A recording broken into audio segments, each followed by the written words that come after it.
and Sean, breaking through the noise, serving real talk, the genuine choice.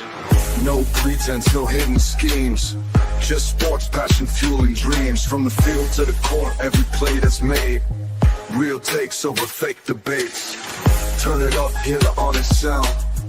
Unfiltered sports all year round. Discussions pure, no masquerade. Real takes over fake debates.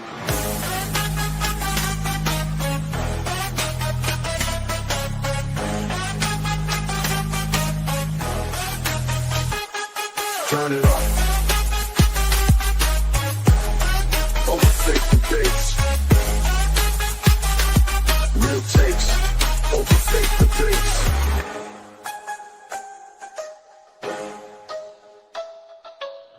Real takes over fake debates. And we are live. SP Talk Sports Sean Williams, Real Takes Over Fake Debates. It is Monday. Sean, how you doing, brother? Doing good, SB. How you doing this Monday? Chilling, man. Yeah, you know, the city of Chicago was just on fire. Caleb Williams definitely got the city turned up right now. But besides that, you know, cannot complain. If you guys watching on any platform, make sure you guys like, make sure you guys share, make sure you guys subscribe. I don't know why a couple comments here deleted out of here, but I see Tiff in the chat, go James in the chat, Daniel Berry in the chat right now. Salute everybody. Make sure you guys like, make sure you guys share, make sure you guys subscribe. We got a lot of NFL things to talk about. DK Metcalf gets suspended for punching a fan in the face. Obviously, I just brought up Caleb Williams with a spectacular overtime touchdown to beat the Green Bay Packers in Chicago. Lamar Jackson is day-to-day. The Kansas City Chiefs are literally leaving Arrowhead, but still would be in Kansas. They're in Missouri now. They're going to Kansas. Well, yeah, they're going to Kansas. So they're really going to be, you know. Then also, he's going to have, because Tiff has been saying this for a while, so I kind of made this segment for kind of Tiff too, and I kind of spoiled the name because I told Sean I wasn't going to tell him the names in here. Tiff been asking for her to get rid of her coach, so we will have a segment in the show today to talk about, is it time to move on from certain people? I done gave Sean a hint. That was the one I didn't want to give him a hint. Also, we got some Monday Night Football tonight, and also real take or overreaction. There's some things in here. But let's get into something light first before anything. Salute True in the chat too.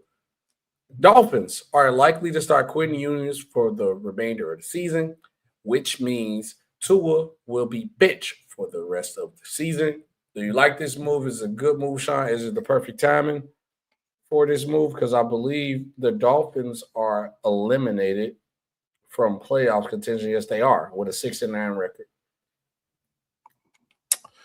Yeah, I mean, from the Dolphins' perspective, obviously making the decision to bench Tua is as much about play as it is about his contract and the fact that he's owed a lot of guaranteed money. No, he's owed $56 million guaranteed after a few days after the league year starts next year. They're very much in a very tough situation because they don't have a GM. First of all, they got to hire a GM, and then they got to figure out, you know, what Mike McDaniel's future is, you know, as the head coach, whether or not he'll be coming back or not. Obviously, that's to be determined.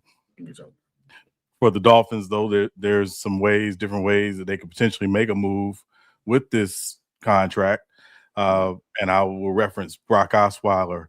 And many people may remember Brock Osweiler got signed to a huge free agent contract by the Houston Texans after helping lead the Broncos to, a Super Bowl. He played quite a bit during that Super Bowl season. It turned out to be a bad contract for the Texans. So the Texans attached a second-round pick to trade that contract to Cleveland. And Cleveland was basically trading for the pick. And obviously they had the cap space at the time to take on the contract. So there's precedence for it. Now, again, is there an NFL team out there that says, hey, we're willing to take this contract on? Are Tua and his folks willing to work through some contract restructuring so it's less of a cap hit on the Dolphins, even though the Dolphins may have to pay some of that contract in a restructure? That's to be determined. But as of now, it would appear that Tua has played his last game for the Miami Dolphins and will obviously be on another NFL roster next year. Yeah, I also think like with Tua's situation, it's going to be hard to move him because of the injury history. And even if you want him on your team, is he going to be worth the trouble of the money that you go, or you go get your money? I'm gonna just say honest. Are you gonna get your money's worth out of Tua? Probably not. And I think a lot of NFL teams are looking even at the Deshaun Watson situation, where the majority of his contract he hasn't played. I think how many years have you been with the Browns now so far? It's been 4 years. And I don't even believe he played 2 years worth of football. He has not. So teams look at things like that. And Brandon Katz, I don't even think that it's that Miami don't want Tua to get hurt. It's just time is up. Like NFL it's a revolving door, especially at that quarterback position. If you're not getting the job done at some point in time, they're gonna get you up out of it. Honestly, I'm surprised yours didn't.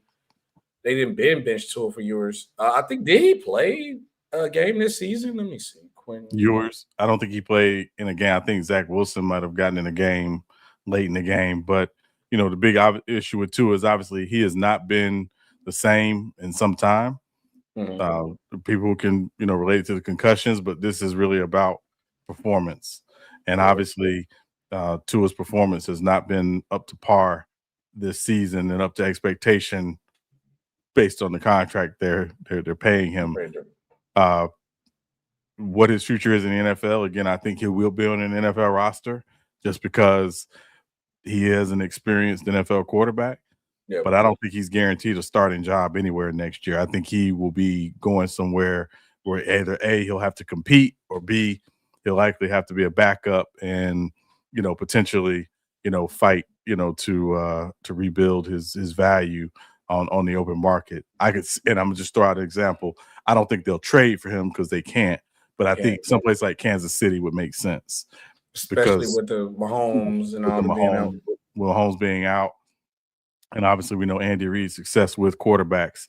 So Kansas City would make a lot of sense if it's on a reasonable deal, which it would have to be for Kansas City's sake. And from what I'm looking at, Quentin Ewers has played the last game against the Bengals. This last game, that's the only game he really played. So that's the only game he played. So yeah, I'm like honestly shocked they didn't start him by now. Honestly, I would have been played him. But yeah, the Dolphins cook. Because looking at this playoff picture, I'll be coming into this year, Sean. I'm gonna say this with the teams that's out right now. It's that's why I love the NFL. That's why I love football. A lot of teams that we thought was going to be at places are not at places, and there's a lot of teams at the top of their conference who we didn't believe was going to be at the top of their conference too. So let's make the NFL good. But speaking of the Kansas City Chiefs, I'm glad you brought them up because this nasty stadium, Arrowhead, I don't like it, but. We got some Chargers real estate in there too, by the way, Sean. But the Chiefs are leaving Arrowhead and relocating across Kansas-Missouri border. It says the Kansas City Chiefs announced Monday they will be leaving their longtime home at Arrowhead Stadium for a new dome stadium that will be built across the Kansas-Missouri state line and be ready for the start of the 2031 season. How you feel about this?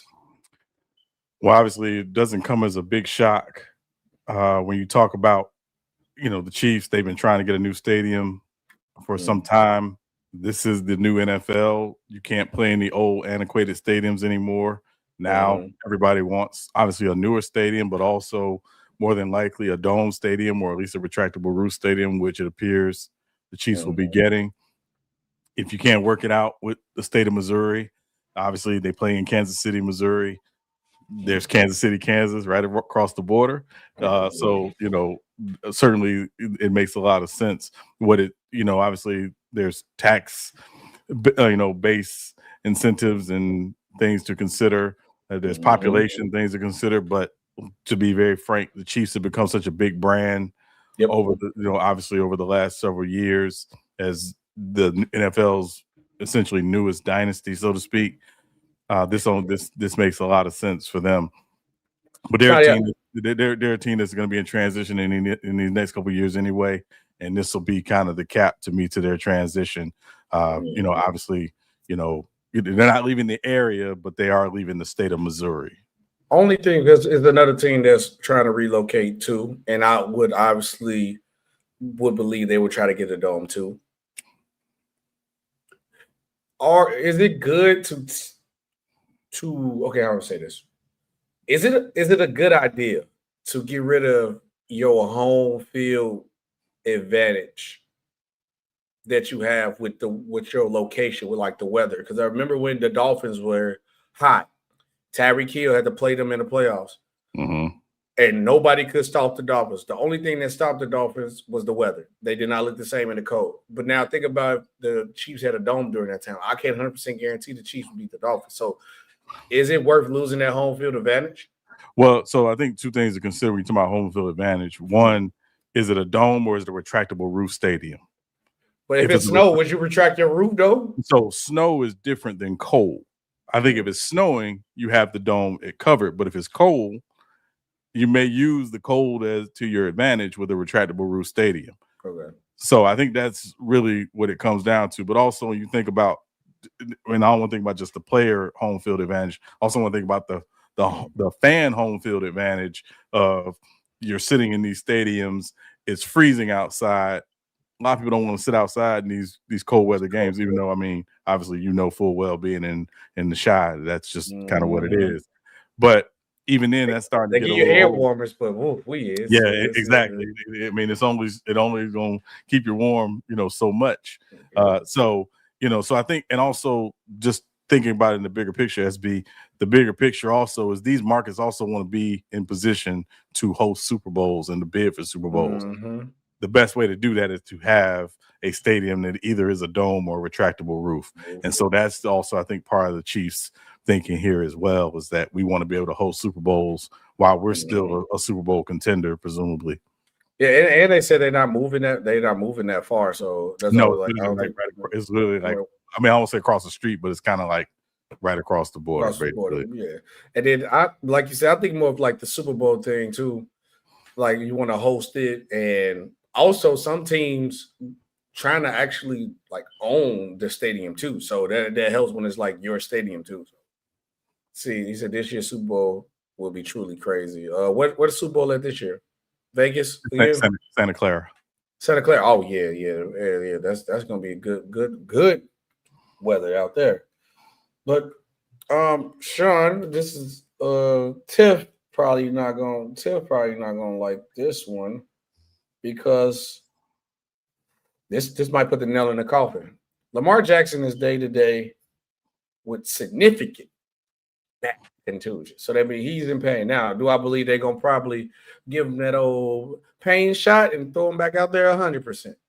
Do I think it would be a good idea? Probably not, but it's football, so you always gonna go out there and play, because the Ravens are on the chase to make the playoffs. But I think the Steelers might have to lose out for them to win, because I think the only way the Ravens are gonna get in now is if they win a division. Yes, they still got a chance, but if the Steelers win out, I think they should be good. I think everybody got how many more games left? 2 more games? Two. Yeah, so that means the Ravens have to win out, and the Steelers will have to lose out for them to possibly make it. But does this Lamar injury put the nail in the coffin for the Ravens? I mean, you would think it does if he can't play. Now, I will say Tyler Huntley did come in and play pretty well last night for him, and when they brought him back, he played, pretty well in the Chicago game, I believe it was. Yeah, he did. He snapped. So they have an experienced guy who can do a lot of things, some things similar to Lamar, but obviously, Snoop Huntley's not Lamar, if we're being honest.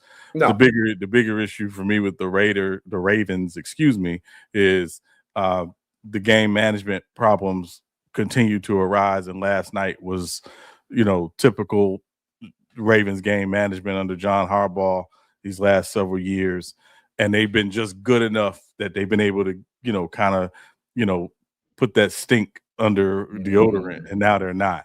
and I know Tiff didn't like that. It's come to fruition, and taking nothing away from the Patriots and Drake May, they played really well in the second half in particular. But that said, if Lamar is healthy, Lamar is going to play because that's Lamar. But it may be too little, too late because, again, as you said, they need some help, and they do have another head-to-head against the Steelers as well. So I think that's going to determine the who make the playoffs. I think that game, and that's why I would say the NFL did get right recently with like the schedule changes and the added games, putting the divisional games at the end of the season was fire move to do. I'm not gonna lie. So I think they play week 18? They play next week. Week 18, yeah. Steelers play at Cleveland next week, and the Ravens play the Packers. Yeah, so if the Steelers lose and the Ravens beat the Packers, yeah, that game, I might have to tune into that one. Now, speaking of the Steelers, he said there's no need to put Lamar in danger with this Ravens team. True. Only reason why I say it is a reason to, because Sean, if I'm being honest, and you can be honest with me, tell me if I'm wrong.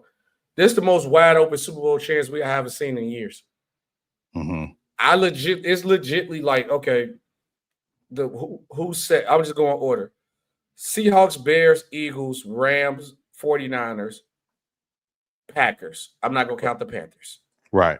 Can all legitly go on. I know what Michael Parsons being announced his question with the Packers, but legitly can make the Super Bowl.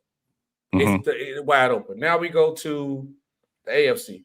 Broncos, Patriots, Jaguars, Steelers, Chargers, Bills, Texas. Possibly the Ravens. Colts out because they ain't good. All legitly can make the Super Bowl. It's no team. It's no team higher than no other team. Like true, like I wouldn't sound crazy saying your Patriots can make the Super Bowl right now because that's how open it is. It's not crazy to say my Chargers can make it. It's wide open. Both conferences are wide open.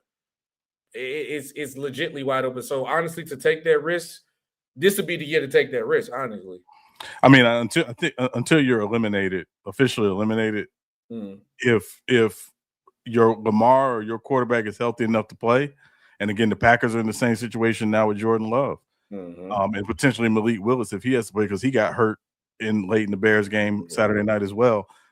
Until you're officially eliminated, I think, again, if a guy's healthy enough to play, he's likely going to play because guys want to go to the playoffs. There's no ifs, ands, or buts about it. The issue for me, again, is, Lamar's been dealing with health issues all season. Yep. It's a back contusion, which is basically a bruise on the back. Apparently, it didn't really like the way the play went down, but that's a different conversation. That said, if Lamar is healthy enough to play against Green Bay, he's going to play.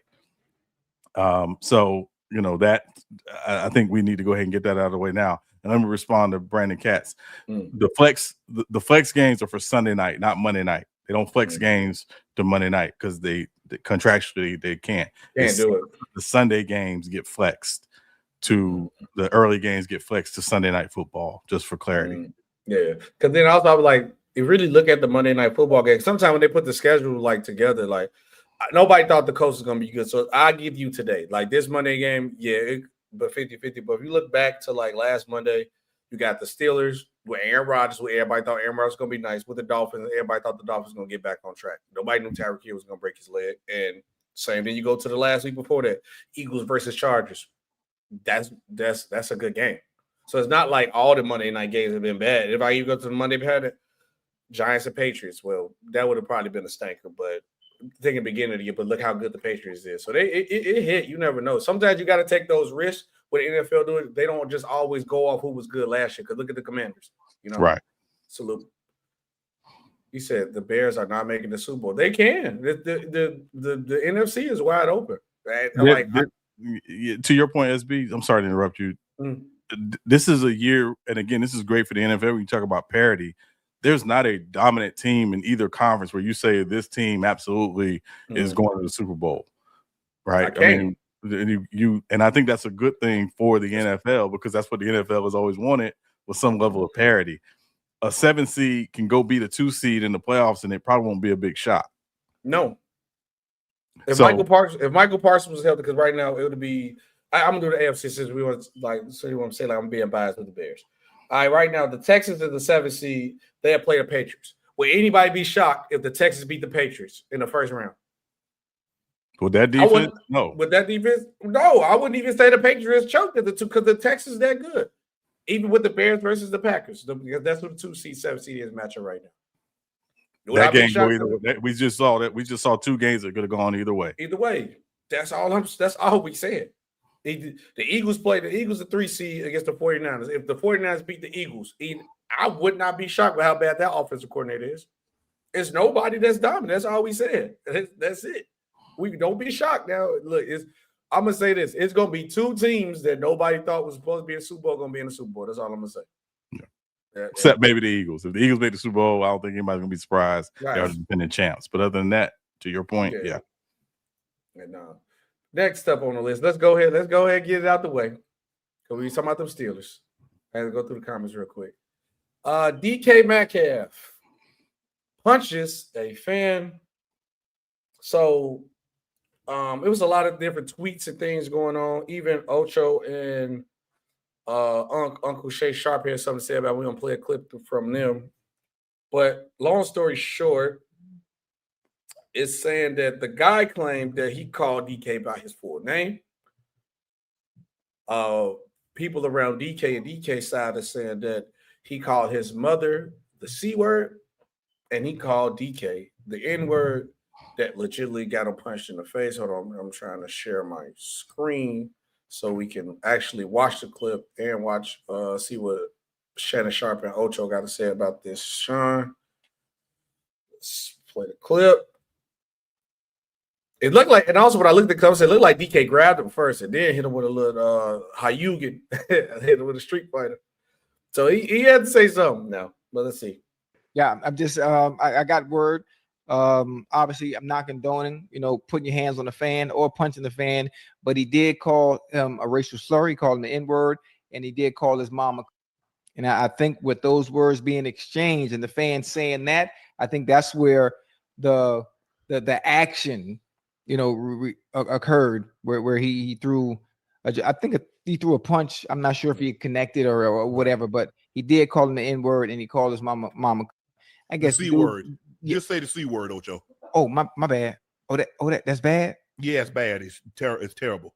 Okay, my bad. Yeah, okay, but yeah. He did that. So he called him the N-word and the C word. That's a bad combination. A bad combination, right. And it caused DK to react. I'm sure he would have to deal with some type of discipline. You know how the NFL is. No matter what's said, they want you to be able to control yourself in that situation. But I understand. I agree, because that's not. I think the guy was giving his side of it. He said all he did was call him by his government name, and I'm like, I'm sure a lot of people called him by. He's heard his government name called before.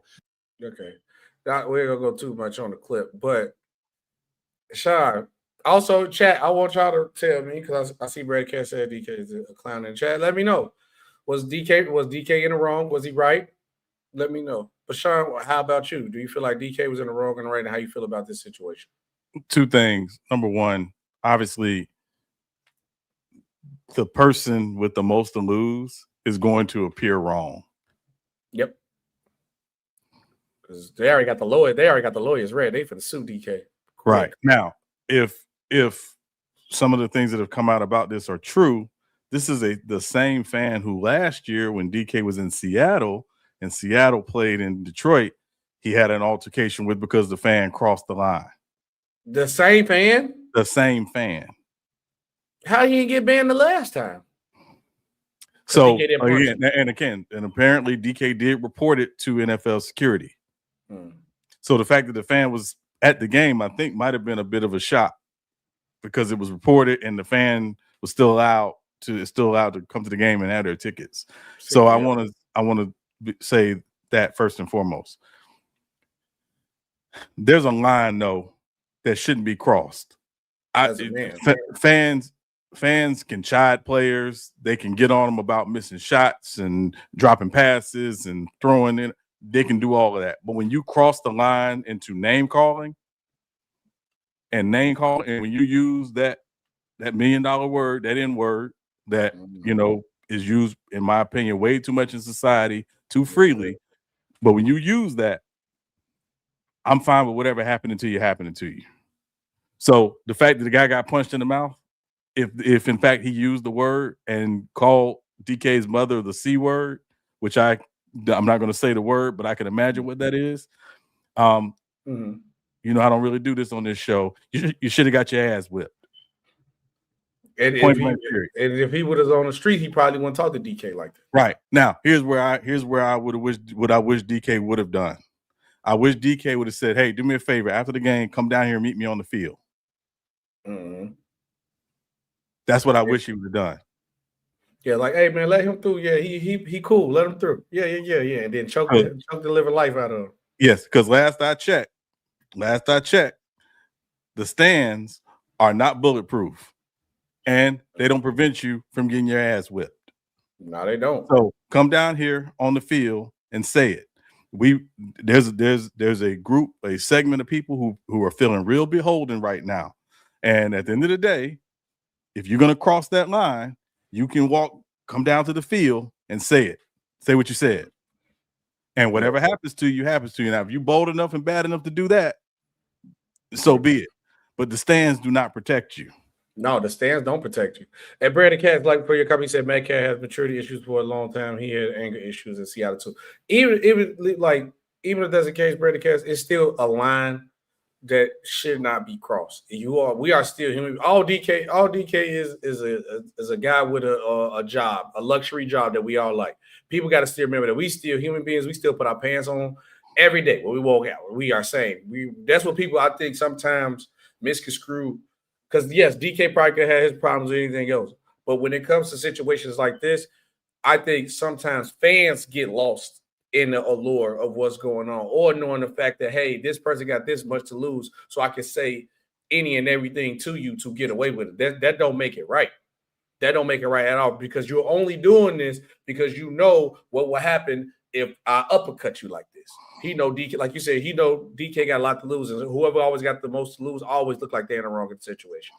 Now, only thing DK did wrong is, like you say, he shouldn't have just not hit the fan from the stands. What happened, what he should have probably done was like, if it was that to the point, hey, bring me to the field.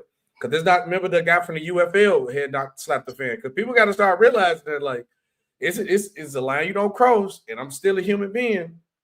Because then what if DK was one of those players that didn't care about what he had to lose? We see players go to the stands before, so don't get it twisted. Don't get it twisted. Now you said Metcalf chose to approach his fans in the stands in the middle of a game, which is just but Brandon Cass, we human. You telling me if somebody say something about like your mom like this, or call you the N word, and they from a different race, so you know that's not no good intent by the word. I'm not mad. I'm not mad at you for how you reacted, or mad at you about feeling the way about it. I just think he just messed up because you got the most to lose, and you can tell that DK wasn't that much in the room because they only suspended him 2 games. They could have said you done for the season. Even though these 2 games are very important to have DK Metcalf is only 2 games left, they could have finished him for the rest of the season. And I knew I was different to say he took the words right out of my mouth. It's different from heckling a friend and being disrespectful. It's 2 different things. That's the line. That's the line. That's the line. Because also we got to have accountability for the fans.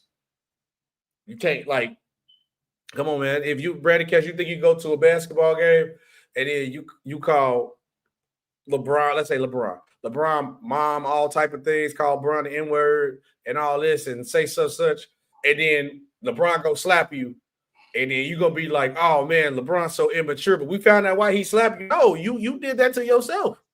Told you, don't. Hey, the stands don't say, the lines don't say, we are still human beings at the end of the day. And I'm gonna say this, SB, just real quick. And I'm saying this as someone who, obviously, I'm in my mid-40s, so I got a different probably take on this than many others. People way too free with that B word and that N word nowadays. They're way too free with it, and it flies around way too much. And I'm saying this, and I'm gonna use the N word as an example. Mm-hmm. I remember Kyrie got into it with a player on an opposing team who called him the N word, and Kyrie said, "No, we don't do that. Do that. Mm-hmm. Roll like that." right? So I'm saying that we've just got to be a little more thoughtful about some of the things that we're saying to people, particularly because some words are triggering. Words are not just words. Some words trigger, and some words can trigger someone to the point that you accidentally get your ass whipped. And from what I heard, he said Metcalf actually took it light on him. Be real with you, because he could have snatched him down. He could have snatched him down. He could have snatched his out the stands, and then it could have been all hell breaks loose. You know, Detroit used to some malice in the palace. So I'm just saying. It can happen again. It might be a little harder in the NFL. The NFL crowd a little bigger, but that's the only thing. That's all I'm saying, brother. You got to realize that's all. It's different heckling and crossing the line. And again, that one word in particular, you say that word to a certain person of a certain hue, of a certain race, of a certain ethnicity, how they respond. So and that's on you. So be careful if you're gonna cross that line. Whatever happens to you, happens to you. And I don't feel sorry for you. I hope you learn a lesson for it as you heal up. Yep. Because and they say like people be like it's a crazy fan thing or fans just fans. Would you think that guy would say that to DK Metcalf if he saw DK Metcalf on the street? No, because then now he know it's free game to get himself slapped, and he go get slapped. But that's what we gonna move on. Those salute Tracy. But see, I know like, you making it deeper than rap, Brandon, because that's a whole different era of time. That's a whole different conversation that we don't have time to get into.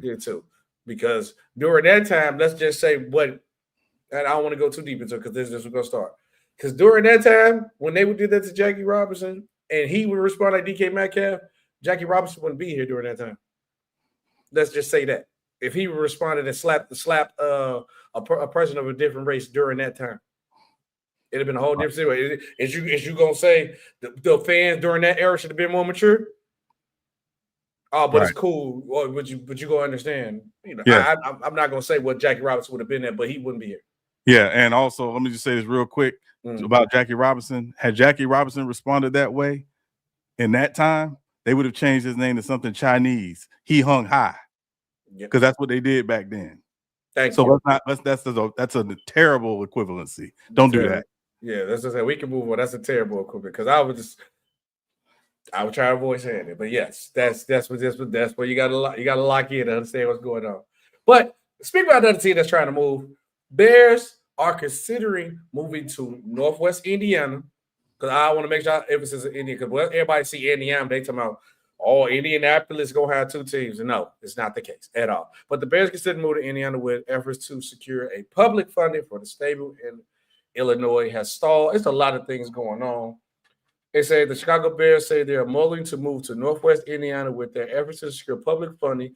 They said they need to build an enclosed stadium in Illinois, which has been stalled. Team president Kevin Ward insisted Wednesday in an open letter to fans that the team still prefers to build a new home on a tract of land in its own suburbs of Arlington Heights, Illinois.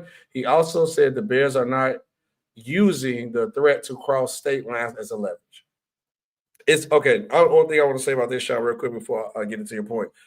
What everybody tried to say with the people of Illinois, because trust me, we got bad governments and tax stuff, they be crazy. Because first of all, a little backstory, Soldier Field got renovated. The Bears paid their side. The state of Illinois has not still paid their side, and they agreed on that. So that's one problem coming to play. Two, I know this is not a leverage play, because if all the Bears asked for them, like, I don't raise our taxes on the building, that's it, and then we'll figure everything else out. They wanted the public fund. The public fund is them just pretty much saying, pay y'all half. Pay y'all half for Soldier Field. The reason why they go to Northwest Indiana ain't no leverage. The governor of Indiana said they pretty much can build something tax-free here. Tax-free, and they go and help build it.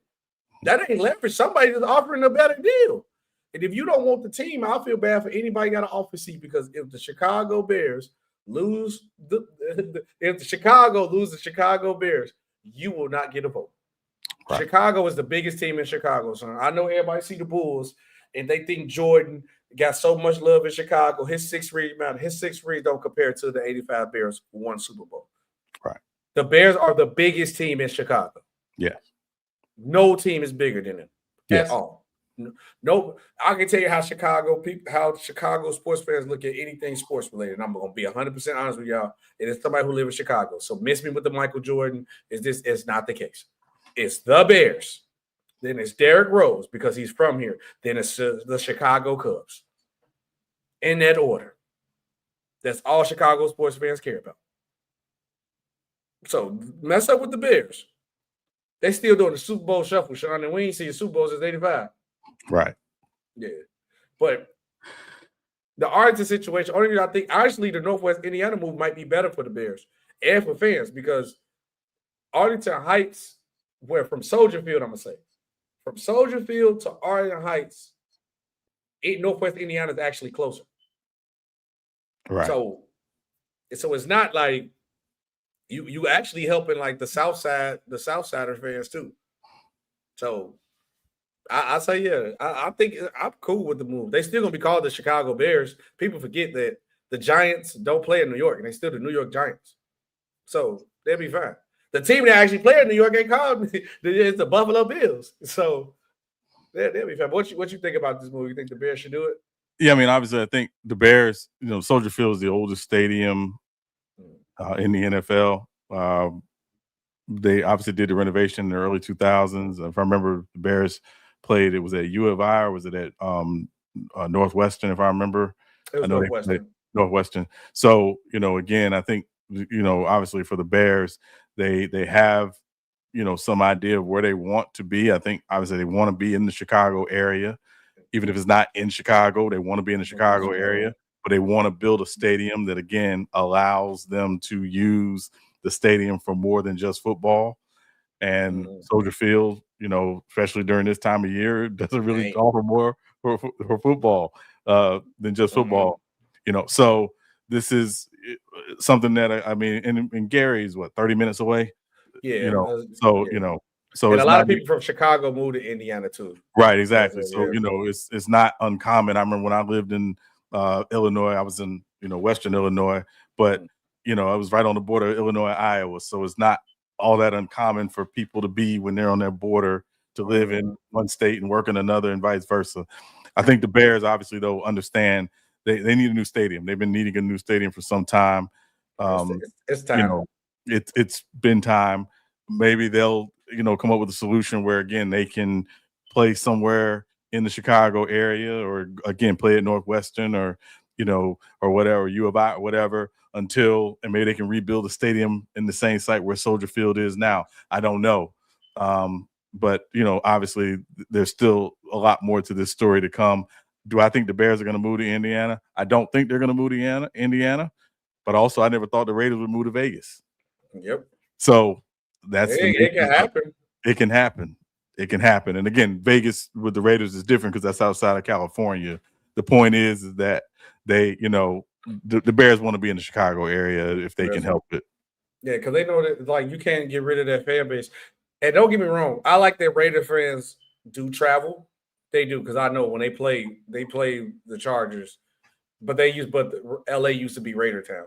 Right. But even with them being in Vegas, it don't hit the same. It don't hit the same when they're like LA and Oakland. It don't, because you lose that aura a little bit too. Yeah. So there's like the Bears don't want to lose that aura. And if Brandon Kemp, I know he was saying like what I explained was leverage. Now, if you really want to say what's the leverage play that the Chicago Bears doing, they waited till the team got good and got a quarterback. They put that's the leverage that. Hey, we good now. We got our quarterback now. Now, if you want to talk about what's the leverage is, that's the leverage. Because trust me, Illinois is.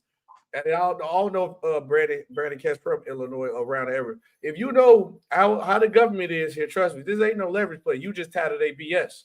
Because I guarantee you, it's some BS going around. Because where they have for the money for the stadium renovations at? Oh, that's what they get a little quiet now, Sean. But we'll talk about leverage. And again, I think we have to just remind people how close Chicago is to the border of Illinois and Indiana. Like it's very close. It's right there. So it's not like they're moving, 100, 150, 200 miles away. is literally right there on the board, right there. And I could go somewhere right there by the border, get cheaper tax, because taxes in Illinois and Indiana ain't the same. And they said they will help. And they lowered everything. They said you can build it however you want. We will make the space for you. Honestly, ain't nothing in Indiana anyway, but people who moved there from Chicago, you got nothing but space in town. So that's what I said. I don't believe the money play move is leverage, because if it was that much, he would have just moved them to Timbuktu somewhere else. He's literally trying to keep them close to the Chicago area. He just said, I'm tired of this. I'm tired of dealing with the Illinois government people. And I don't blame him. The only leverage move is doing this while the team is good and we got a quarterback now. That's the leverage. Like, do you really want to lose the Bears right now? We looking back good. You see Caleb Williams. You see what Caleb Williams just did, game-winning touchdown in overtime to stun the Packers, Sean, in the epic comeback. And that's what Caleb Williams did do, though, Sean. Bears beat the Packers 22-16 in an overtime win. I was happy that the Bears won, Sean. Of course. I'm not gonna lie. You picked them and I pick them. I needed you to, yeah. But I don't usually say the F word when I say I can say the fix is here. I'm gonna say the R word. But I'm just saying, it feels good to be on the good side of the cinema. But everything would have looked too perfect, man. I ain't gonna lie. Down 3 minutes left, down by 10. Yeah. Field goal range, onside kick perfectly. Get down. Well, Dobbs got to catch that. I'm sorry. You have to attack the ball and catch it. That's your job on the hands team. It was a miracle game. I'm not gonna lie. Yeah, it was absolutely a miracle game. It was absolutely a miracle game. And then Caleb, because I know I think Brandon somebody else said something about me saying Caleb has arrived. No, Caleb has arrived. And Ben Johnson has arrived, because you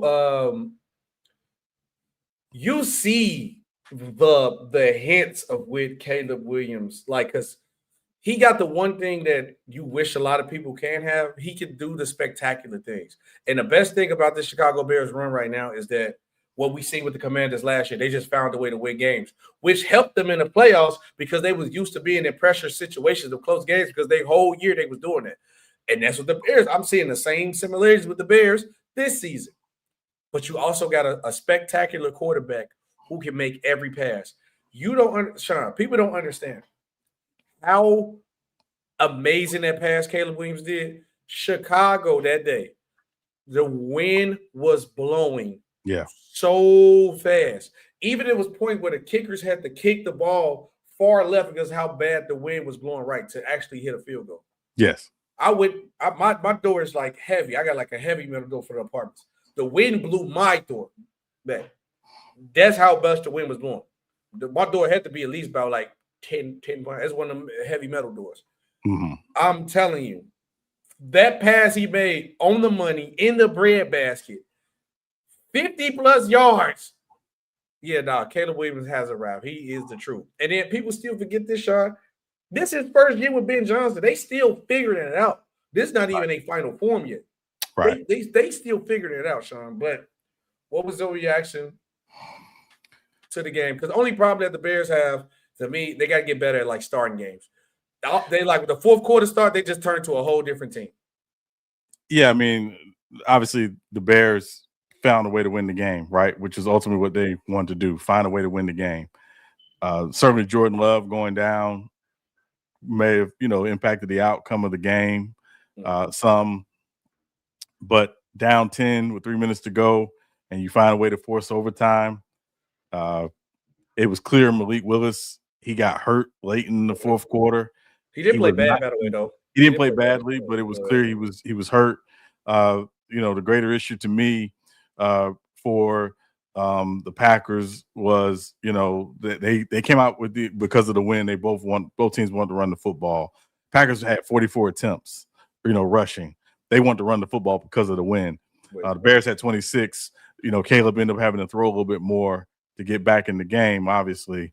But one thing, and I remember last year people were talking about, the Bears made a mistake. They should have taken Jaden Daniels.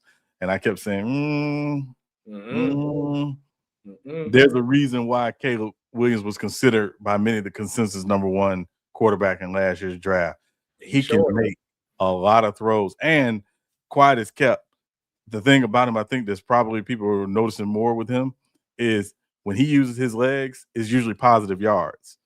Every time. He's not a runner in terms of he's not a guy that's going to run a lot by design and things like that, but he can move when he wants to. And that I think makes him, obviously a very dangerous quarterback, particularly as you said, the wind and the cold. You like your quarterback to use their legs. I think when it gets a little colder, as well, to be another, running element, for your offense. But I mean, it was a big win. Obviously, the Packers and Bears, it's the longest rivalry in NFL history. There's no love lost between the two. DJ Moore wearing the cheese grater hat after the game was insane. But other than that, listen, it was an amazing game. Hope we get to see a round 3 in the playoffs. That remains to be seen. But certainly it was a big win for the Bears. Also, Sean, I want to even say this with Caleb Williams. I think he might be the best quarterback in the league. Only person I might say maybe ahead of him, maybe. I ain't going to say maybe. If you say him, I wouldn't be mad. Mahomes. I think he might be the best thrower of football on the run. Like the passes I see him make this season on the run is like ridiculous, Sean. I mean, remember he was getting a lot of the stuff he did at USC and even at Oklahoma, but at USC in particular, he was getting the Mahomes comparisons because of his ability to throw on the move and to throw off platform. The concern with Caleb Williams was his ability to play in structure. Yep. And I think you've seen as the season has gone on, he and Ben Johnson, from a play design perspective, but also from a structure perspective, have gotten a little more symbiotic. Obviously, there's a lot of guys who can throw on the run. I'm not going to rank them. Josh Allen is someone that's saying in the chat, definitely. Allen. Is another one. Oh, I don't know. I don't know now. Lamar throws well on the run. Jalen Hurts throws well on the run. There's guys who do it, on the run, especially on boots and things of that nature. But I mean, again, he's a tremendous talent. Drake May throws well on the run as well. So there's some guys that do it, really, really well. Now, if you want to, Brandon has, because he said Allen has a better arm talent than Caleb Williams. Now, if you want to say he has a better arm at this moment today, but talent, no, he doesn't. Caleb Williams literally came out. Josh Allen had developed that. This is Caleb. It's close, and this is Caleb's second year, first year with a good head coach. Josh Allen had to develop it. Because don't act like we can talk about. Let's compare year 2 Josh Allen and year 2 Caleb Williams. We ain't gonna do that. Tell us that talent is without and I think we got to also keep in mind throwing the ball on the run is not just about arm strength. It's about accuracy and ball placement and touch. So you don't necessarily have to have a cannon arm to do that. Mm-hmm. Who was that one touchdown pass that he threw? Remember that one on the run to the right in the end zone, and it looked like it wasn't. He had to throw that ball perfectly for. Yeah, it was DJ Moore. It was DJ Moore. And then a reporter asked a question: "Do you think that was ill-advised?" Though he said, "I can make any throw." Right. I have never seen Josh Allen, especially early in his career, make no pass like that. And I really don't even know if he. I don't want to sound too crazy. I could be wrong, but I don't know if I ever see him make a pass like that. Really thinking about it, I don't really. People were comparing that pass to Joe Montana to Dwight Clark. Like that's what they were comparing to because of where Caleb was on the sideline compared to where he had to get the ball to at the back of the end zone. So, again, it's early. I think the sky is still the limit for Caleb Williams, but I think a lot of it's going to come down to how do the Bears continue to fill it out, around him. The Bears fixed their biggest issue in the offseason, which was the interior of the offensive line. They fixed that. They have one of the best interior offensive lines now, and a lot of people are not talking about that piece. That was a big part of their problem. And couple that with Ben Johnson coming in, bringing a scheme, and he's not running the scheme exactly like he ran it in Detroit. He's built the scheme well around, the talent they have. And so, again, I think the sky's the limit. But this is year 1. Let's see what happens in year 2, year 3. We've seen some boy wonder coaches come in and do well in year 1. Can you sustain and continue to build? I'm gonna be honest with you. When I watch Ben Johnson, particularly post game, he's impressive to me. I think he is the right the right coach at the right time. And, you know, I think a lot of teams are going to be looking like, man, we probably should have figured out a way to get that guy, you know, out of Detroit sooner than later. Yeah, he got a whole chant for the shit. We in Chicago ain't never had a chant. That good, better, best got the city in the chokehold right now. I'm not gonna lie to you. Yeah. So Sean, you sent me this, and once I read like what the title said, I kind of want to do like a live show reaction of it. So I didn't even watch it. Jason Whitlock made a video. He put a clip from his show Fearless. And he said something kind of crazy because I read the title and I instantly laughed and I said, I'm gonna just wait till we do the show. I want to actually live reaction. Let me share this on my screen because if this what I think it is, just to be that type of person for cloud chasing, man, this is atrocious work, by the way. But he says in 2018, the NFL had 19 QBs averaging 250 yards per game. This season, we got 5. The hyper focus on DEA and black quarterback play has diminished competing and Murnick, I'll take it right in the NFL. Competition and what? Sean, what is he talking about? What is I'm just like, what is he talking about? But okay, I just let's react together and just see what he said. But let's see. 19 quarterbacks in 2018 averaged more than 250 passing yards per game. These are quarterbacks with 8 or more starts. Let's fast forward to right now, 2025. There are 5 quarterbacks that average more than 250 passing yards per game. Dak Prescott, Matthew Stafford, Jared Goff, Patrick Mahomes, and Drake May. In 2018, 19 quarterbacks averaged more than 250 passing yards. What are we watching? What is going on with the National Football League? Has gambling and fantasy football distracted us so much and covered up all the flaws of the National Football League that we're sitting here watching? We're watching quarterback play go directly into the toilet, and we're pretending like we don't see it at all. My contention is the hyper focus on DEI and black quarterback play has diminished merit, has diminished competition, has undermined the pursuit of excellence for the pursuit of quotas. And everybody's play has dropped because of the hyper focus on DEI. All right. I can't do it. I can't do it. I know you MF in line. Well, okay. What is black quarterback play? What do you mean by that? The quarterback with the most rushes right now, Sean, is white. Josh Allen. What is he talking about? One of the most accurate quarterbacks in the league. Can make all the passes. Is black. A quarterback who can do both in Lamar Jackson. Black. What the fuck? What are you talking about? If you would have kept it like the sports betting, I was like, all right. What does DEI have to do with that? You trying to say Lamar Jackson only your starting quarterback for the Ravens because he's black? Patrick Mahomes, he only got his job. What quarterback? Even people get Jalen Hurts a lot of flack, but you can't tell me Jalen Hurts only got his job at the Eagles because he. Come on now. This clickbait. This clickbait is dumb. This is dumb. But I mean, it's not even my part. Is I see what y'all said. Like, I ain't falling for the rage bait. I'm just saying you will go that low just to get 1 million views or just to get a couple clicks. You will sound that stupid. Tell me, I don't understand, Sean. I don't understand. But like, what are we doing, bro?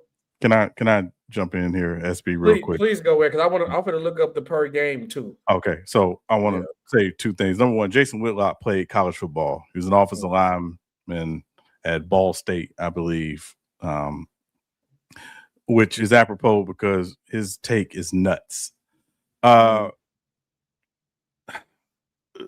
I want to just point out a couple things. Number one, as the league has gotten more wide open in terms of passing concepts and passing offense, the number one thing that's happened over the last couple of years is defensive strategy has changed.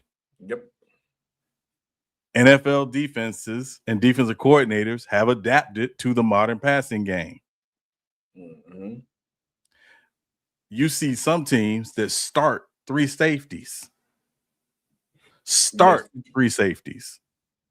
And I would think he would know that since he played football, or people adjusted to the schemes. You would think. And I'm not going to say what I wanted to say there because I'm trying not to be too mean, but you would think. Now, nothing in his video talks about that. That teams are playing more too high in zone coverages. The idea of playing too high safety, cover two, or zone coverages is designed to keep everything in front and take away the big downfield plays. Yep. Secondly, what are offenses doing? They're going to the shorter, quicker passing game. Yep. So the average air yards have dropped significantly because offenses are going to the shorter passing game.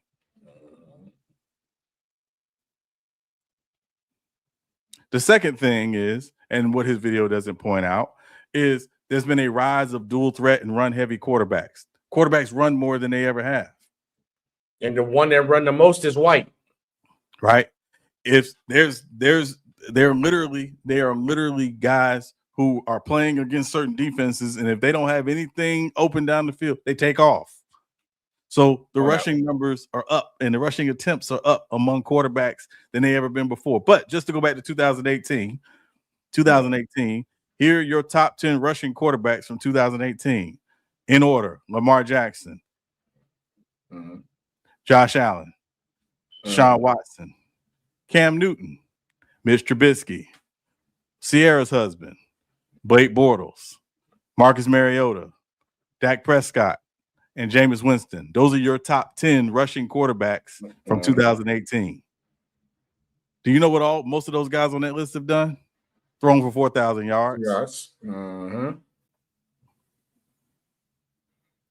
A couple of them have thrown for 5,000 yards. But this boy, I don't understand. Yeah, so let's also talk about that. But also, two more things real quick, SB. Offenses are going to more risk-averse offenses, meaning they're calling fewer go balls, deep, lower percentage throws. Because the defensive schemes have adjusted and they want to protect quarterbacks from turnovers. Yep. You want to look at the turnover numbers from back then? I promise you they were higher. I bet they was. And he did all that talking about like the numbers being low. I'm literally looking back and forth with the numbers. The completion percentage is pretty much the same, if not better now. Right.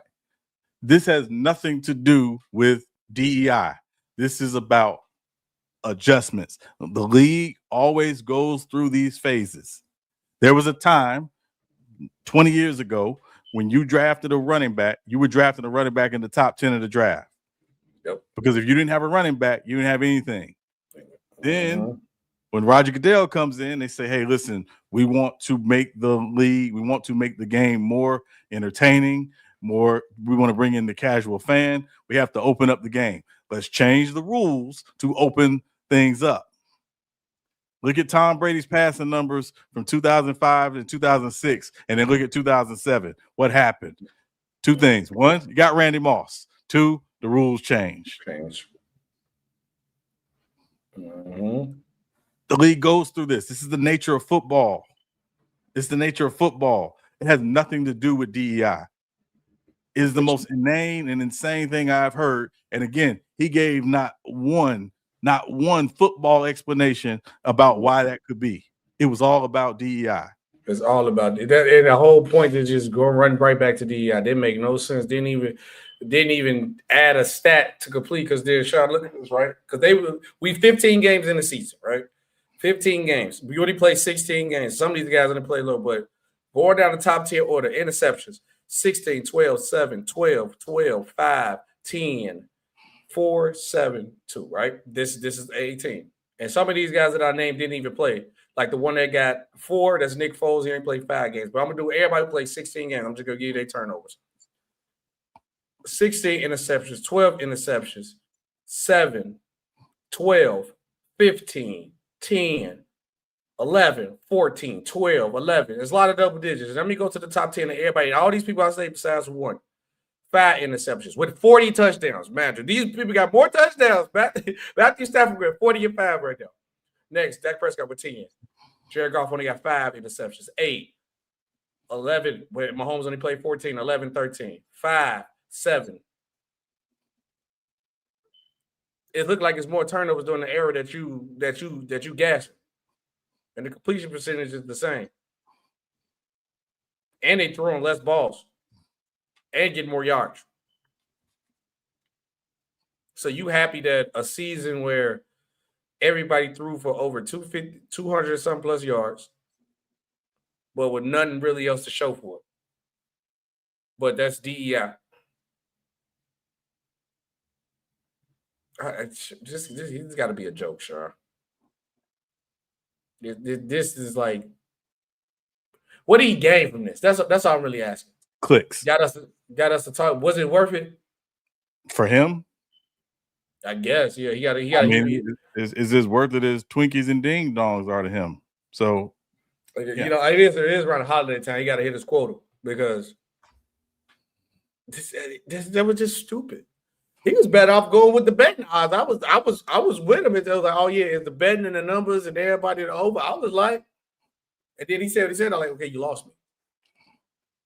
Because I'm not making any promises. I'm going to attempt to get a former NFL quarterback to come on the podcast, someone I think I can reach out to, to talk about quarterback play today comparative to when he played, because he played in the early 2000s.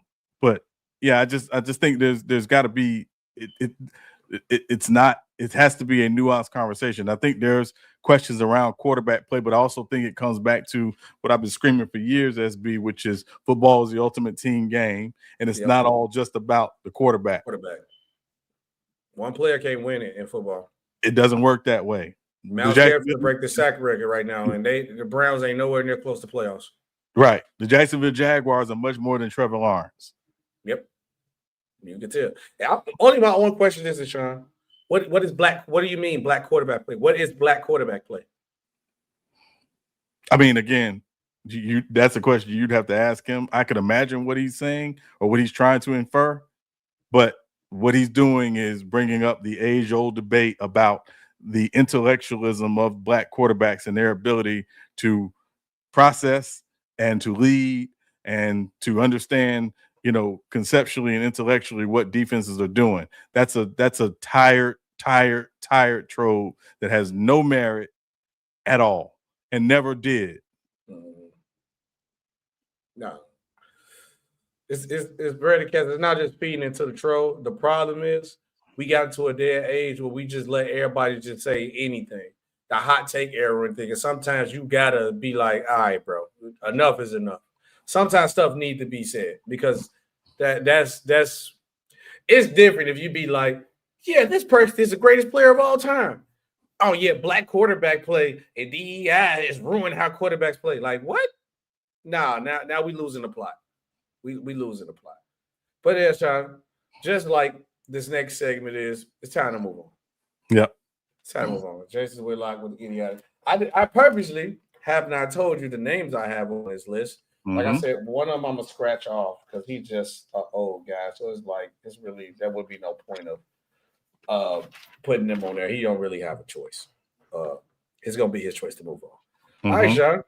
The first one is for Tip because I already kind of hinted at it. Is it time to move on from John Harbaugh? Yes. Why? Yes. I think it's very clear from outside looking in that it's not working anymore. And it has not worked in some time.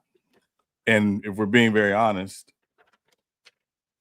a lot of the again, the biggest issue with Harbaugh for me is the game mismanagement. It's the game mismanagement, right? Go back to the first game of this season against Buffalo on Sunday Night Football. Game mismanagement. But go back and look back the last several years. There have been how many blown leads have the Ravens had since 2020 under John Harbaugh?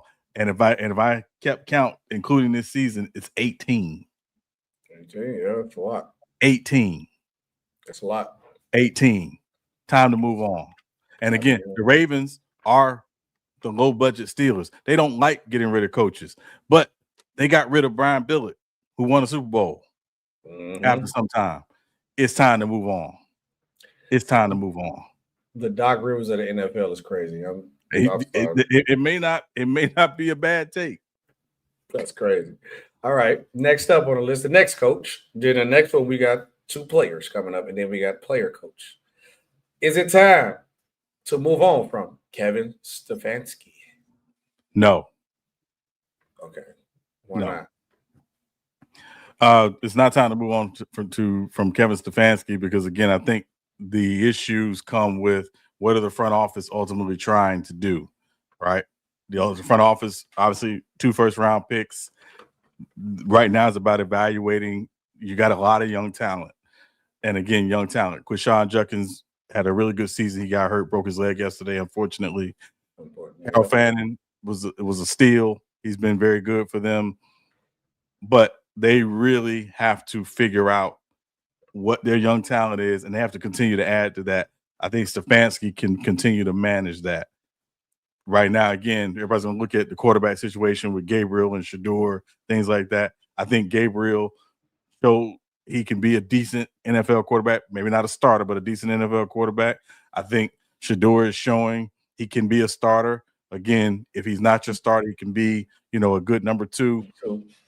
But right now, they don't need to move on. Right now, they need to figure out how to add more talent, particularly to the offensive side of the ball in Cleveland. And also, I didn't talk about, to me, one of the biggest issues with the Browns this season is the tackle play has been less than stellar. So whether it's Shador, Shiloh, Shaheem, whoever's back there playing quarterback, until you get the tackle play correct, it's going to be very, very difficult to evaluate whether or not someone can be a starter. I don't think they move on yet. I think they want to give Kevin Stefanski every chance because he's shown he can be successful. I think they want to give him another chance to do that. And the question is, who's running to Cleveland to be their head coach? Just asking. Nobody. I know this one jumping the gun, but it's kind of like I've been felt this way. But I know, like how you said, they don't rotate. They don't rotate like a franchise don't rotate coaches. This franchise don't rotate quarterbacks. But he hasn't been spectacular, and I feel like he's the only person holding him back. So I make sure I said this before I say what I said, or before I say the player's name. Is it time to move on from Jordan Love? No, not at all. That's insane. I think he's holding them back. That's insane. He's not holding them back. He's actually saved them more than you probably know. He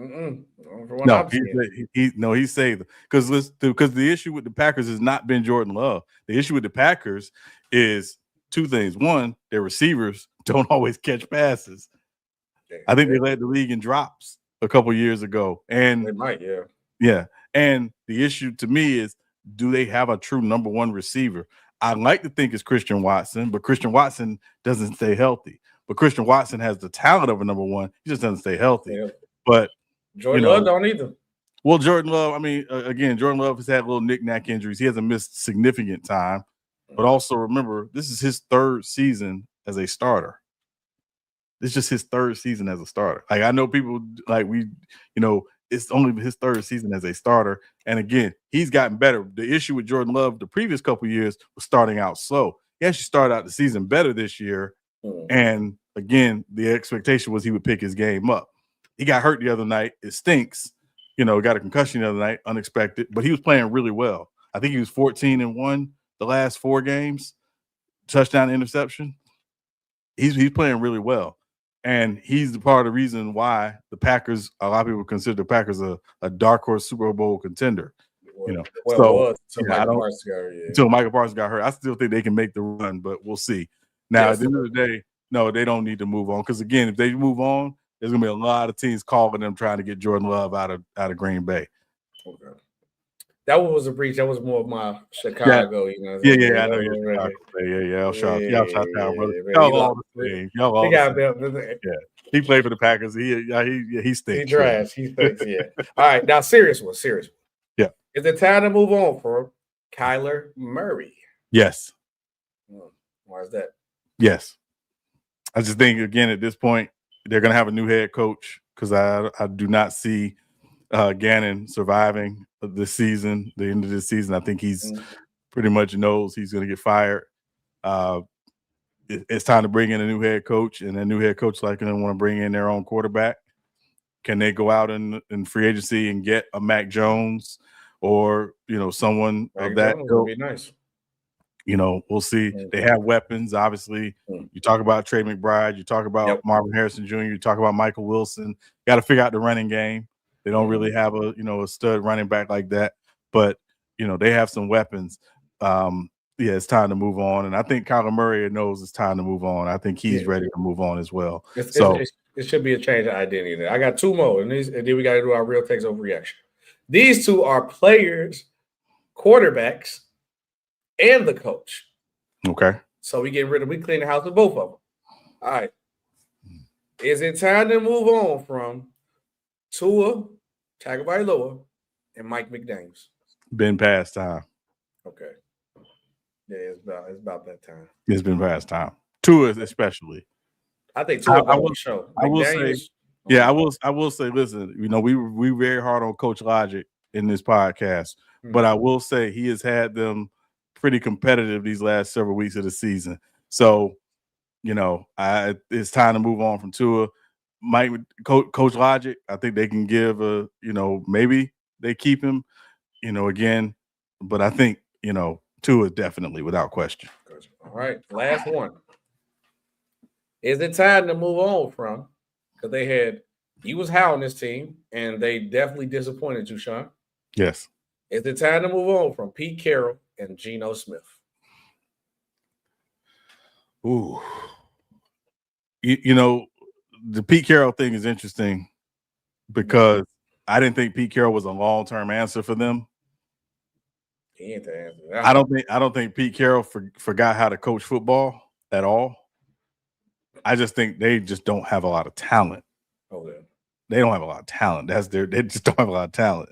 When they got rid of Christian Wilkins, and it was kind of like, I'll just pay this guy $100 million and you got rid of him. That was a little weird, but yeah, so I'm not going to say they should get rid of Pete Carroll. I think the biggest issue with Pete Carroll is, one, some of the coaching decisions he made. Obviously, hiring Chip Kelly was a terrible, terrible decision.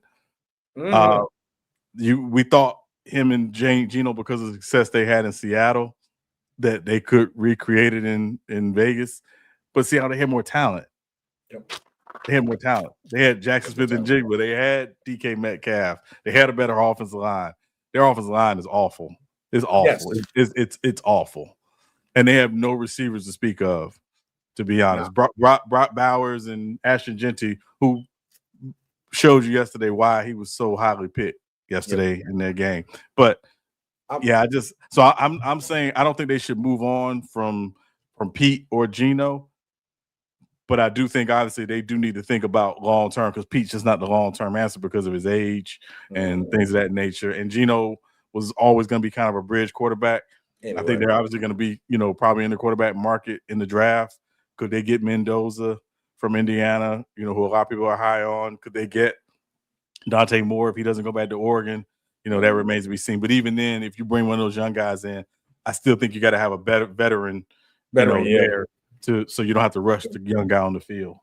Yeah, I'm going to say with me as a Chargers fan, now keep Pete Carroll. Yeah, please keep the guy there, man. Keep him there, man. Don't add no more talent. I love seeing the Raiders lose. But it's time for the favorite part of the show. Real take or overreaction? Sean, this is what you said me. I want to answer this one first. Yes. Real take or overreaction? Sean believes the NFL should give Christmas Day back to the NBA. And Sean, I say H to the no. They should not. And I'm going to tell you why. Because we were talking about the schedule earlier. I forgot what Brad, I want to go through the chat where he said it in the chat about like the Monday night games being bad. Because the Christmas schedule really was that bad. It's just teams didn't show up. Like nobody thought the Vikings was going to be this bad, but the Lions was good. After what Jay McDaniels did and how the Cowboys offense looked, they were supposed to be good. And then who knew Patrick Mahomes was going to get hurt? So honestly, the scheduling wasn't bad. It just unfortunately how the season went. But no, ain't no reason. I'm not giving it back to the NBA because you see how everybody talked about the Christmas Day last year. So as a fan, they shouldn't they shouldn't give him back. This is definitely an overreaction, Sean. But I digress. What you think? I'm gonna say it's an overreaction, but I need the NBA to start scheduling games on Thanksgiving. Just see, we're gonna play petty. Let's just be petty. Let's just be petty. Yeah. Adam Silver too nice. Just be petty. Just schedule games on Thanksgiving. No more Thanksgiving Eve games. Just put some games on Thanksgiving. I would have had the Knicks versus the Lakers on Thanksgiving. That's gonna sell off the name alone. LeBron will be mad because he got to work every holiday. But hey, look. Luka versus Luka in New York. Oh, that's gonna be funny. Real take or overreaction? That is all me. Sean, Caleb Williams will be a top 5 quarterback by the end of this season. I want to hear your responses before I say it. Oh, 100% real take. He can make every pass. He might push this team to where they need to go. The talent is there, and that's how I'm looking at it too, because the quarterback situation really to be in the top 5 is really wide open. If I said who's the best quarterback right now, and I'm being honest, so I want one name I'm going to put in, so I'm going to be honest. At the moment today, it would be Matthew Stafford, Dak Prescott, Justin Herbert, Drake May, and probably Sam Darnold would be my last. That's the top 5 people playing at the quarterback position right now. And with those names being up at top, I can see Caleb Williams sneaking his way in there, especially if he go on a nice playoff run. But the talent there. So I say it's a real take. Obviously, it was my take, but yeah, what you got? I'm going to say overreaction, but I do think he's certainly in the upper echelon of quarterbacks this season in the NFL. Now, again, doing it in Chicago with the cold weather, by the way. People got to remember that. I know the numbers aren't great, particularly like when you look at the completion percentage. Some of the completion percentage numbers aren't great, but they're winning, and he's playing well, and he's doing the one thing many people thought could not be done in Chicago, which was have a guy who could be potentially your long-term franchise quarterback. So I'm saying that is the win for Caleb Williams. And if the Bears made the playoffs, they clinched last night, yesterday evening. But the Bears being in the playoffs, I think there's some people who did not think that they would be in the playoffs, and they are. He's in the conversation of the best quarterbacks in the NFL. But I also want to say they have a very nice team around him. And again, Ben Johnson can't give him enough credit because he's done very well. True got a good question. Does the NFL teams got Christmas exclusive? I don't think so. No, I think only team that's got the exclusive deal is the Lions on Thanksgiving. They always. Well, the Lions and Cowboys always play on Thanksgiving because they were the first teams to volunteer to play on Thanksgiving. That's why they always host the Thanksgiving games. So that's why they have the Thanksgiving games. But in terms of the Christmas exclusive, the Christmas exclusive is Netflix, in the NFL. That's the exclusive, so to speak. All right, next one. This was gonna be like we throw a shade again, but overtime win. I don't know. I'm gonna take it is what it is. Real take overreaction. Jordan Love isn't the answer at quarterback for the Packers. Massive overreaction. Massive. I'm just calling it how I see it, man. Massive overreaction. I'm calling it how I see it, man. Yeah, I know you want. Listen, you want them out of the division because it makes life a little easier for the Bears. But and also too. I mean, if you think about it, if we're just looking at quarterbacks. I would say right now, I would have him as the best quarterback in the division right now. Over Jared Goff? Jared Goff, just because Jared Goff has limits. Okay. Jared Goff's great, but Jared Goff has limits. Jordan Love can do more. I might take Goff. I might take Goff. I ain't gonna lie. I mean, if we were doing a quarterback draft, I'm taking Jordan Love. And I had to choose from that division, I'm taking Jordan Love. Over Caleb? If you had the draft, you crazy. Today, yeah, no. Yes, again, I'm taking Caleb. No, because again, Caleb's done this year. Can I see just a little more from him? I've seen Jordan Love, Jordan Love is a really good quarterback, man. Like I ain't saying he bad, but he ain't showed me nothing that I'm not gonna take Caleb over him. I'm sorry. I'm dealing with Caleb. Well, at least we know who the worst quarterback in the division is, though. Well, I mean, that's easy. Yeah, the one in Minnesota. Yeah, the one in Minnesota. The one in Minnesota. Yeah. Ruining Justin Jefferson. But the last one, real take a overreaction. The Browns losing season will ruin Myles Garrett's sack record. I'm going to say overreaction to that. Again, when the guy breaks an individual record, regardless of the team season, it may not be as ballyhooed as it normally is, but that's still a big deal to break the single season sack record. That's a big deal. Like I don't ever want to disrespect that, and we know what Myles Garrett is as a player. So no, I'm going to say overreaction. Real quick before we get to our picks, he said, "What has Jordan Love?" I mean, we'll say, "What has Jordan Love done?" He said, "Sean, a Packer fan." Now you see that big Saint logo behind him. He's not a Packers fan, but he delusional with Jordan Love. You mean besides win 2 playoff games his first 2 years, when he smacked the Cowboys in the playoffs, the Cowboys, and they probably should have beaten the Niners in the rain in San Francisco, in Santa Clara, excuse me. Mm-hmm. They should have. They should have. But yeah, that's what I'm like. But I do kind of feel him. I would just say if we had you said draft. That's all. Like when you said a draft. If I was picking a quarterback and I had to pick from that division, I would take Jordan Love first, just because he can do more. More than Caleb?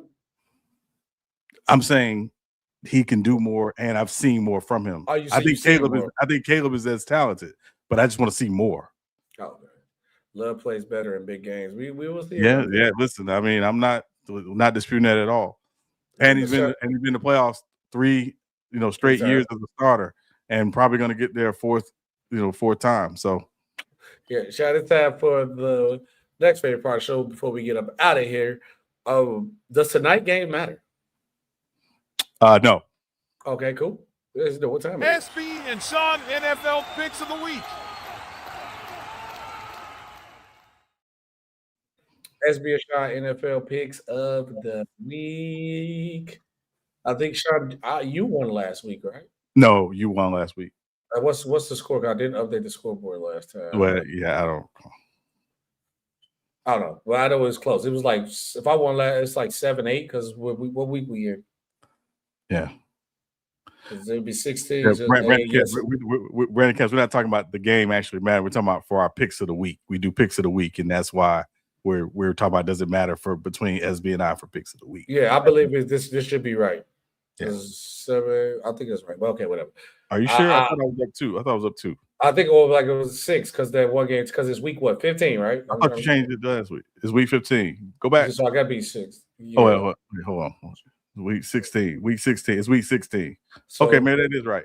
Yeah, okay. Yeah, you should be up on there. I'm trying to see. That's what I said. My math should be math, and my math should be math. Okay, but yes, you are still.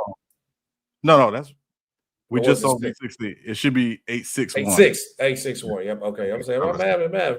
Yeah, I was about to say that's right. Something's wrong. Okay, all right. Okay, cool. 861. But Okay. Okay, All right. picks of the week. Picks of the week. First game, Philadelphia, Washington. We both took the Eagles. The Eagles did win. Yes, sir. Green Bay, Chicago. I took the Packers. You took the Bears. Bears pulled that one out. Bear down.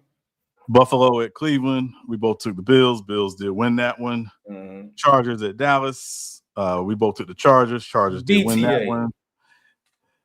Kansas City at Tennessee. I took the Chiefs. You took the Titans. Titans did win that one. Let's go Titans. Cincinnati at Miami. We both took the Bengals. Bengals did win that one. Jets at the Saints. You took the Jets. I took the Saints. Saints did win that one. Never again. Minnesota at the Giants. We both took the Vikings. Vikings somehow won that game. It was an ugly game. Tampa Bay at Carolina. You took the Buccaneers. I took the Panthers. Panthers did win that one. Mm-hmm. Jacksonville at Denver. We both took Denver. Jacksonville did beat Denver. Mm-hmm. Atlanta at Arizona. We both took the Falcons. Falcons did win that one. Pittsburgh at Detroit. We both took Detroit. Steelers won that one late. Controversially late, but neither here nor there. Raiders at the Texans. We both took the Texans. Texans did win that one. Patriots at Baltimore. We both took the Ravens. Patriots did win that one. And so we are tied this week because we both took the 49ers tonight. So, I mean, I can't take the Colts. I can't. You want to take? You want to take the Colts? I'm not taking right-handed Jared Lorenzen for nothing. Give me the Niners tonight. I mean, right now, Phillip Rivers just scored. For the love of the game, I'll take the Colts. Oh my God! Here we go. I don't want no time. We ain't ending off no time. I'm two down. I gotta take the chance. I'm two down. Okay. All right. That's fine. Let's take the Colts. Okay. All right. Fine. Chargers legend at quarterback right now, man. We can do it. Legend is relative, but I understand your point. Yeah. Well, I mean, to the Chargers. Yeah. Yeah. You got 11 kids, man. Do it for the kids. Yeah. But yeah, it's been another great episode of Real Takes on Fake the Base with SB and Sean. We will see you guys on the next one. Peace out.